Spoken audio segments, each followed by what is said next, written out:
The rain hammered against the weathered boards of Sam McKenna's cabin like bullets from heaven, each drop a reminder of nature's indifference to human suffering. He sat hunched over his kitchen table, nursing his third cup of coffee that had long since grown cold, watching the amber liquid slosh against the chipped ceramic rim. The storm had been raging for 2 days now, turning the normally peaceful Yellowstone River into a churning beast that roared even from half a mile away. Sam's weathered hands, scarred from years of ranch work and marked by the calluses of a man who'd learned to depend on no one but himself, trembled slightly as he lifted the cup. At 46, he felt ancient, worn down by loss and the relentless demands of keeping a failing cattle operation alive in the harsh Montana territory. The few head of cattle he still owned were huddled somewhere in the valley, hopefully smart enough to find shelter among the cottonwoods. The wind howled through the gaps in the cabin walls, and Sam pulled his worn wool jacket tighter around his shoulders. 3 years had passed since Clara and little James had succumbed to the fever, yet their absence still echoed through every corner of this place, like a physical presence. Their photographs sat on the mantelpiece, gathering dust he couldn't bring himself to wipe away. Clara with her gentle smile, and James barely 6 months old, eyes bright with the promise of a future that never came. A particularly violent gust shook the entire structure, and Sam stood with a grunt, his joints protesting after hours of sitting. He needed to check on the animals in the small barn, though the thought of venturing into the storm filled him with weary resignation rather than any real concern. Everything felt like going through the motions these days. As he pulled on his oilskin coat and hat, a sound cut through the storm's fury, something that didn't belong to wind or rain or thunder. Sam paused, one hand on the door latch, straining to hear. There it was again, faint but unmistakable, a human cry, desperate and young. "Must be hearing things," he muttered, but his hand remained frozen on the latch. The sound came again, weaker this time, carried on a momentary lull in the wind. Without fully understanding why, Sam threw open the door and stepped into the maelstrom. The storm hit him like a physical blow, driving rain into his face with stinging force. He squinted against the deluge, trying to determine the direction of the cry. Lightning illuminated the landscape in stark, brief snapshots. The barn, the corral fence bent almost horizontal by the wind, and beyond it all, the river, swollen to twice its normal width and dark as coffee. There, movement near the riverbank. Sam's heart lurched as he made out a small figure struggling in the shallows where the current had deposited debris and foam. Without thinking, he ran toward the water, his boots sliding in the mud that had once been his dooryard. The child, for that's what it was, Sam could see now, was clinging to a partially submerged log, barely managing to keep his head above the churning water. The boy couldn't be more than 8 or 9 years old, with long dark hair plastered against his skull and skin that spoke of native heritage. A Comanche child, Sam realized with a start, though in that moment it mattered less than nothing. "Hold on!" Sam shouted over the storm, though he doubted the boy could hear him. He waded into the river, the current immediately trying to claim him as well. The water was shockingly cold, numbing his legs as it reached his thighs, then his waist. Each step was a battle against the river's pull, but Sam pressed forward, focused entirely on the small figure ahead. The boy's grip on the log was weakening. Sam could see his small fingers, blue with cold, beginning to slip. With a final surge of determination, Sam lunged forward and caught the child just as his hold gave way completely. The current immediately swept both of them downstream, but Sam's superior size and strength allowed him to fight his way toward the bank. The unconscious boy clutched against his chest. By the time Sam dragged them both onto solid ground, his lungs burned, and his limbs shook with exhaustion. The child was unconscious, his lips blue and his breathing so shallow it was barely perceptible. Sam lifted the boy's small form and stumbled back toward the cabin, driven by an urgency he hadn't felt in 3 years. Inside, he stripped the child of his soaked buckskin clothing and wrapped him in every blanket he could find. The boy's skin was like ice, and Sam could feel how fragile he was, all sharp angles and delicate bones. As he worked to warm the child, rubbing his small hands and feet, Sam found himself praying for the first time since Clara and James had died. "Come on, son," he whispered, the endearment slipping out without thought. "You didn't survive that river just to give up now." The boy's eyes opened just before dawn, dark and alert despite his ordeal. Sam, who had dozed fitfully in the chair beside the bed, startled awake at the small movement. For a long moment, man and child regarded each other in the grey morning light filtering through the cabin's single window. The storm had finally exhausted itself, leaving behind only the steady drip of water from the eaves and the distant murmur of the still swollen river. The child tried to sit up, then immediately pressed a hand to his head with a soft groan. Sam moved carefully, not wanting to startle him further. "Easy there," he said softly, reaching for a cup of water he'd kept ready. "You took quite a beating from that river." The boy's eyes darted around the unfamiliar cabin, taking in the rough-hewn furniture, the cold fireplace, and Sam's weathered face. Sam could see the wariness there, the natural caution of a child who found himself in the home of a stranger, and not just any stranger, but a white settler in a territory where trust between their peoples was rare and often fatal. "Water," Sam offered, extending the cup slowly. After a moment's hesitation, the boy accepted it with both hands, drinking deeply. His color was better now, no longer the frightening blue-white of the previous night, though he still looked small and fragile, wrapped in Sam's heavy quilts. As the child finished drinking, Sam studied his face. He was perhaps 8 years old, with the high cheekbones and straight black hair typical of the Comanche, but there was something in his eyes, an intelligence and dignity that seemed older than his years. A thin scar ran along his left temple, already healing, likely from whatever misadventure had landed him in the river.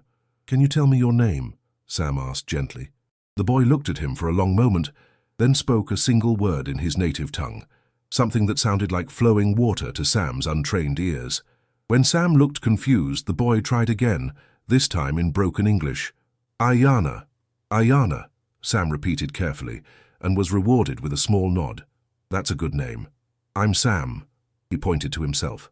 "Sam McKenna." The boy, Ayana, studied Sam's face with those dark, serious eyes. "You save Ayana," he said slowly, each English word carefully chosen. "From Big Water. The river was angry yesterday," Sam agreed, settling back in his chair. "You're lucky I heard you calling out." A shadow crossed the boy's face, and he looked toward the window where morning light was growing stronger. Sam could see him calculating, perhaps wondering how far the current had carried him from wherever he'd started. The child's small hands gripped the quilt tighter, and Sam recognized the look. It was the expression of someone trying to be brave while feeling utterly lost. "Are you hungry?" Sam asked, and at the boy's hesitant nod, he moved to the stove. His cooking skills were basic at best, bachelor fare that consisted mainly of beans, hardtack, and whatever game he could shoot, but he did his best to make something palatable. As he worked, he could feel Ayana watching his every movement with the intense focus of someone trying to understand whether he was friend or threat. The morning passed quietly. Sam fed the boy a simple breakfast of corn mush and strips of dried venison, which Ayana ate with the efficient hunger of someone accustomed to not knowing when his next meal might come. Between bites, the child would glance toward the door or window, and Sam could practically see him working out distances and directions in his mind. "Your people," Sam said carefully as they finished eating. "Do you know which way they went?" Ayana's face closed off immediately, and Sam realized he'd pushed too hard too fast. The boy might be young, but he wasn't naive. He knew that revealing his tribe's location to a white settler could endanger everyone he cared about. "I'm not asking to cause trouble," Sam said quietly, "but they'll be looking for you. A boy doesn't just disappear without someone caring enough to search." Something in his tone must have convinced Ayana that his intentions were good, because the child's posture relaxed slightly. He pointed toward the window that faced northwest. "3 Suns Walk," he said, then seemed to search for more English words. Father looks for Ayana." Sam nodded. "I'm sure he does." The image of a desperate father searching for his lost son hit closer to home than Sam was prepared for, bringing back memories of his own son's brief life with painful clarity. He stood abruptly, needing movement to push away the familiar ache. "You need to rest more," he told Ayana. "Build up your strength. When you're ready, we'll figure out how to get you back where you belong." The boy lay back down obediently, but Sam could see that sleep wouldn't come easily. Ayana was in a strange place, dependent on the kindness of someone his people had good reason to fear, separated from everything familiar. Yet there was a resilience in the child that Sam recognized and respected. The same stubborn refusal to surrender that had kept Sam himself going through the darkest days after Clara's death. As the morning wore on, Sam found himself stealing glances at the boy. It had been so long since another living soul had shared his cabin, so long since he'd had reason to consider anyone's needs but his own. The responsibility felt strange, almost forgotten, but not unwelcome. For the first time in 3 years, the silence of his home felt less like a tomb and more like peace. By the third day, Ayana had recovered enough strength to move around the cabin without Sam's assistance, though he still tired easily. The boy had a quiet curiosity about everything, running his fingers along the rough wooden walls, examining Clara's photographs on the mantelpiece with respectful silence, and watching Sam's daily routines with the attention of someone trying to understand a foreign culture. Sam found himself oddly comforted by the child's presence. The cabin, which had felt like a mausoleum for so long, now hummed with the subtle energy of another living being. Ayana was remarkably well-mannered, never touching anything without permission, and always trying to help with small tasks despite his limited strength. When Sam cooked, the boy would fetch water or tend the fire. When Sam mended a broken harness, Ayana would hand him tools with the intuitive understanding of someone raised to be useful. "Your English is getting better," Sam observed on the morning of the 4th day as they shared breakfast. The boy had been asking simple questions about the objects around the cabin, building his vocabulary with the quick intelligence of youth. Ayana nodded seriously. "Father says, white man words important. For trade. For..." He searched for the word, then made a gesture that seemed to encompass the larger world beyond the cabin walls. "For surviving in a world that's changing," Sam finished quietly, and the boy's eyes met his with understanding beyond his years. It was then that they heard the sound that would change everything, the distant thunder of approaching horses, too many and too purposeful to be anything but deliberate. Sam's blood chilled as he recognized the rhythm. War party horses, moving with the controlled urgency of riders who knew exactly where they were going. Ayana heard it too. He went completely still, his dark eyes wide, listening with the acute senses of someone born to the plains. "Father," he whispered, and Sam wasn't sure if it was hope or fear in the child's voice. Sam moved quickly to the window, peering through the gap in the curtains. In the distance, perhaps a quarter-mile away, he could see them, a line of mounted warriors cresting the ridge that overlooked his small valley. Even at this distance, he could make out the distinctive silhouettes, feathered war bonnets, painted horses, and the unmistakable bearing of Comanche riders who had found what they were seeking. "How many?" Sam asked, his voice steady despite the ice forming in his stomach. Ayana had joined him at the window, standing on his tiptoes to see. 12, 13, he counted quietly. Then, with the matter-of-fact tone of someone stating an obvious truth, "They come for Ayana." Sam's mind raced.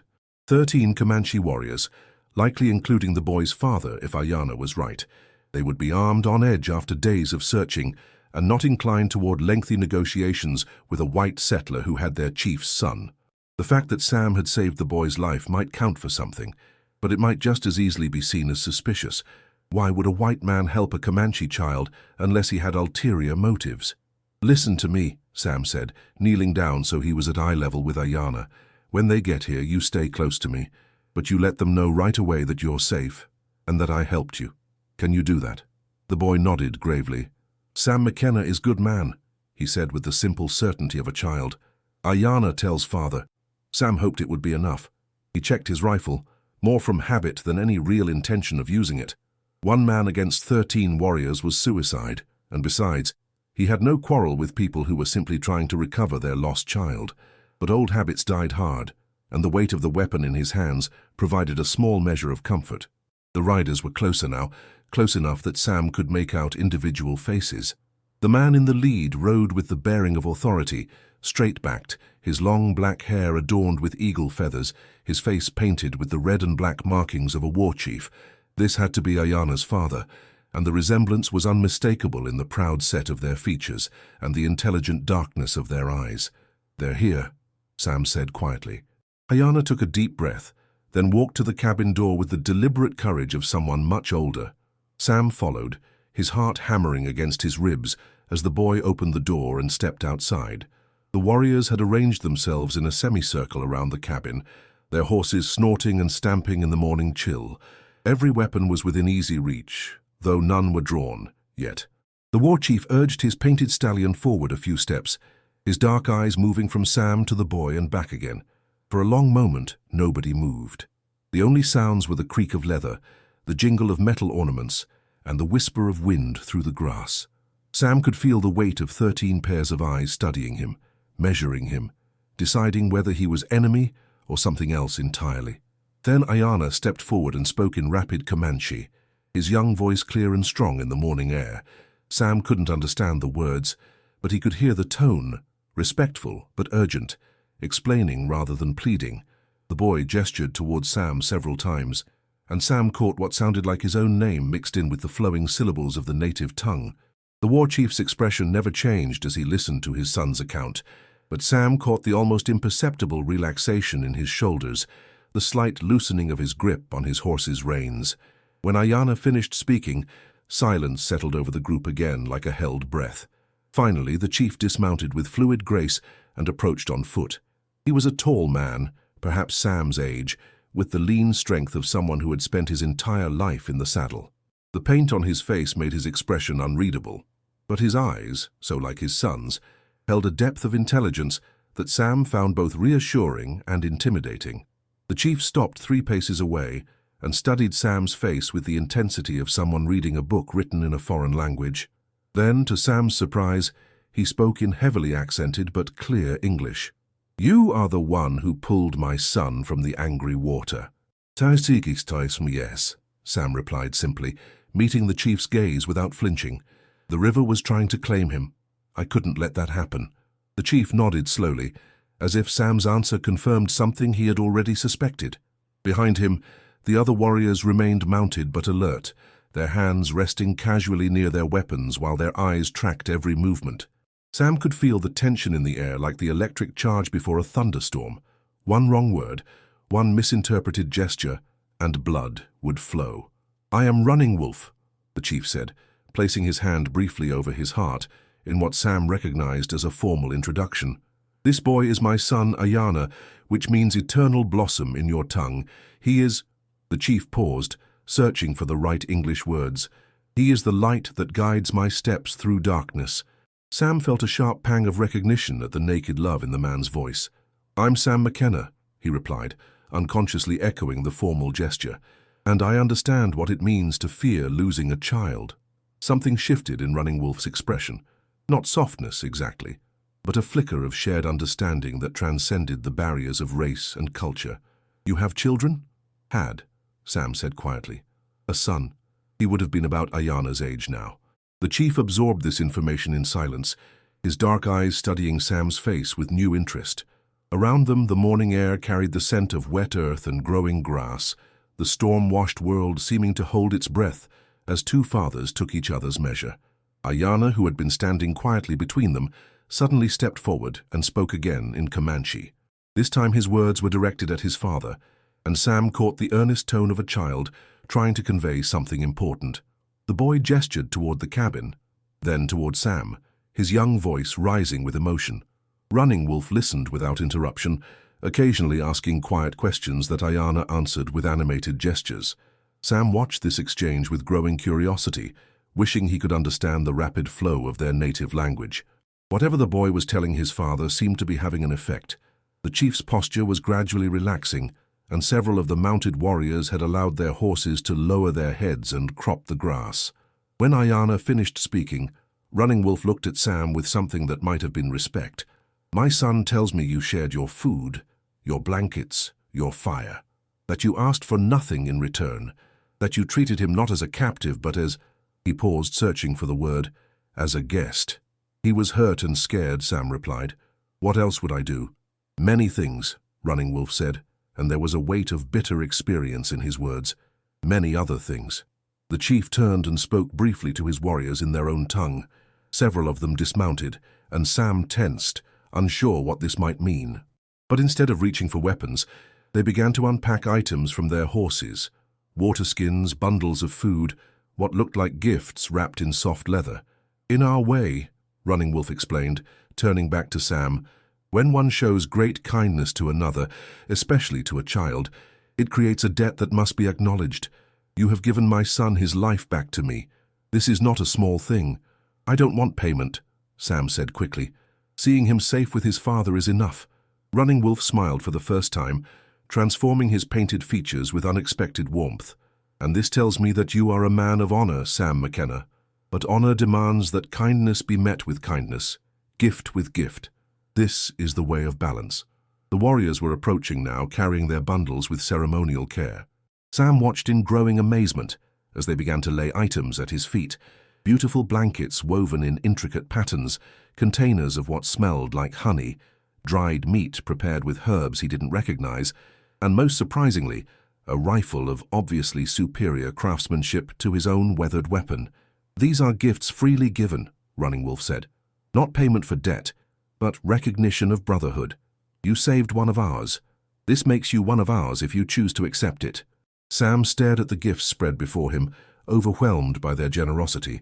In his 3 years of isolation, he had forgotten what it felt like to be part of something larger than his own grief, to be accepted and valued by a community. The gesture touched something deep inside him that had been dormant since Clara's death. I'm honored, he said, his voice rougher than he intended. More honored than you know. Ayana had been watching this exchange with bright, intelligent eyes. Now he stepped forward and took Sam's weathered hand in his small ones. Sam McKenna is Ayana's friend, he announced solemnly, first in English and then in Comanche for the benefit of the warriors. Always friend. Running Wolf nodded approvingly at his son's declaration. The boy has chosen well. You have a good heart, Sam McKenna, and Ayana is wise enough to recognize this. He paused, studying Sam's face. Perhaps you would do us the honor of sharing a meal before we must continue our journey.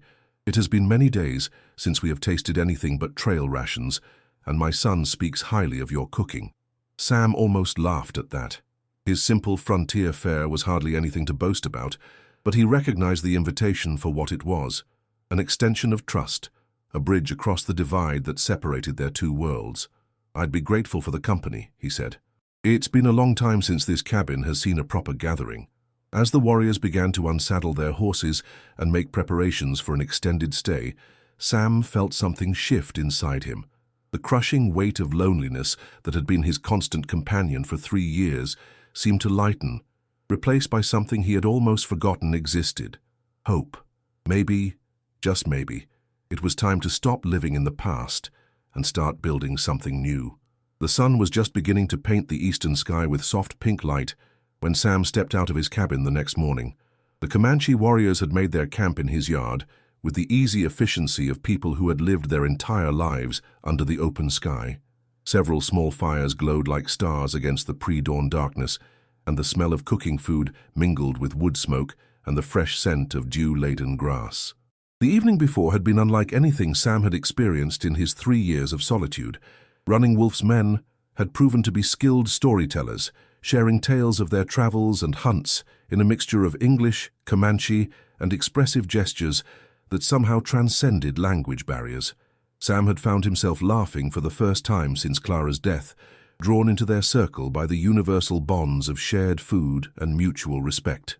Now, as he approached one of the fires where Running Wolf sat with his son, Sam carried with him a decision that had crystallized during the long, thoughtful hours of the night. You are awake early, Sam McKenna, Running Wolf observed, looking up from where he was braiding feathers into Ayana's hair. The boy sat patiently, occasionally wincing when his father pulled too hard, but clearly enjoying the attention. Couldn't sleep, Sam admitted, settling onto a fallen log that served as a seat. Too much thinking. Ah, the chief said with understanding. The mind sometimes refuses to rest when the heart carries heavy burdens. What thoughts keep you from sleep? Sam stared into the flickering flames, gathering his courage. I've been alone for 3 years now, he began slowly, living like a ghost, keeping everyone at arm's length, telling myself it was better that way, safer somehow, not to care about anyone, or let anyone care about me. Running Wolf's hands never paused in their work, but Sam could feel the man's attention focused on him with laser intensity. Ayana, too, seemed to sense the importance of the moment, sitting perfectly still as his father worked.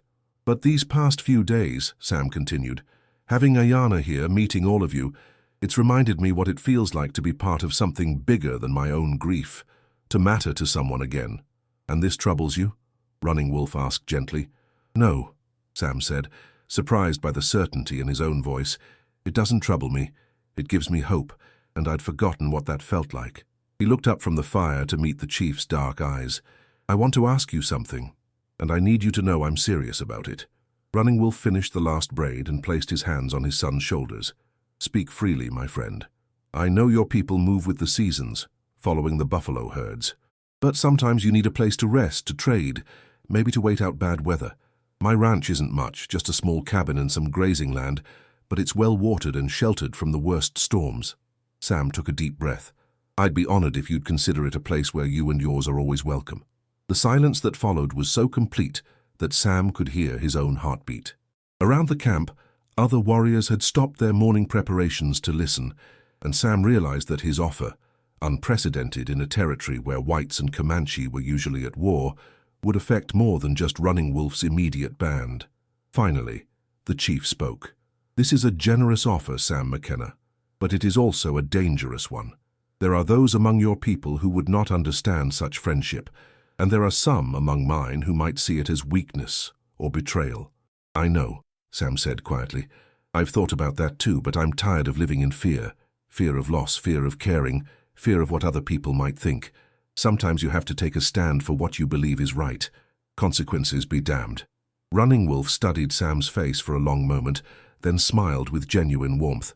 You speak like a warrior, my friend. Yes, there will be those who disapprove on both sides, but there will also be those who see the wisdom in building bridges instead of walls. He paused, glancing around at his men. We accept your offer, with gratitude and with the promise that your generosity will be repaid many times over. A murmur of approval rippled through the gathered warriors, and Sam felt a weight he hadn't even realized he was carrying lift from his shoulders. For the first time in 3 years, he was no longer alone in the world. Ayana had been listening to this exchange with the intense focus of a child trying to understand adult complexities. Now he slipped away from his father and came to stand beside Sam. This means Ayana can visit Sam McKenna again, he asked hopefully. If your father approves, Sam said, ruffling the boy's freshly braided hair. I could use someone to help me with the horses and maybe teach me some words in your language. Ayana teaches good, the boy said, with the confidence of youth. Sam McKenna learns fast, like Ayana learns English. Running Wolf chuckled at his son's enthusiasm. It seems you have acquired a persistent teacher, my friend. Ayana does not give his affection lightly, but once given, it is fierce and loyal. As the sun climbed higher, painting the valley in shades of gold and green, the Comanche began preparations for departure. They packed with the same quiet efficiency they had shown in everything else, leaving Sam's yard cleaner than they had found it. But the gifts they had given him remained, tangible reminders of the friendship that had been forged over shared meals and honest conversation.